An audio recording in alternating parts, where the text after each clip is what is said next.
Okay, so the nervous supply is divided into two main parts. So we have the thoracic spinal nerves that we can see here, and we have the autonomic innervation. So the thoracic spinal nerves come from the spinal cord via the anterior and posterior rami. So here we can see all of these are the anterior rami.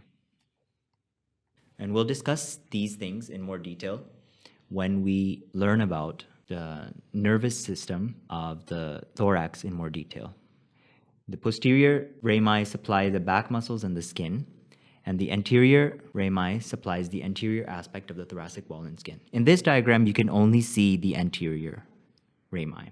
The autonomic innervation, so we'll write this one down. So the autonomic innervation is divided into the sympathetic and the vagus nerves.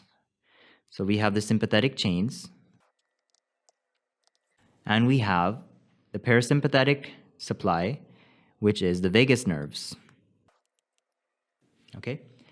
Now, these sympathetic chains and the vagus nerves, they interact and give branches in different parts of the thorax, as we will see, and they form something called the cardiac plexus,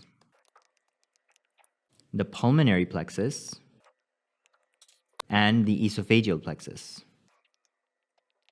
So we'll learn about this in more detail as we move towards these topics. So you have to remember that the cardiac plexus, the pulmonary plexus, and the esophageal plexus, they contain both sympathetic and parasympathetic fibers. Okay, so this is the autonomic innervation of the thorax. So we also have something called the somatic nervous system that we already discussed. And these are from the spinal cord, the anterior and the posterior rami. So we already discussed that as well.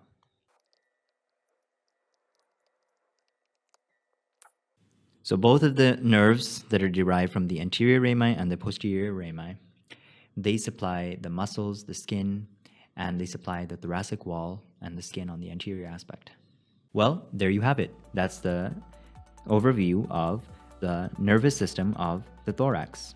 So we'll go into more detail as we go through all of these lectures. This is just an overview. Please stay tuned for more videos on the thorax on sqadia.com.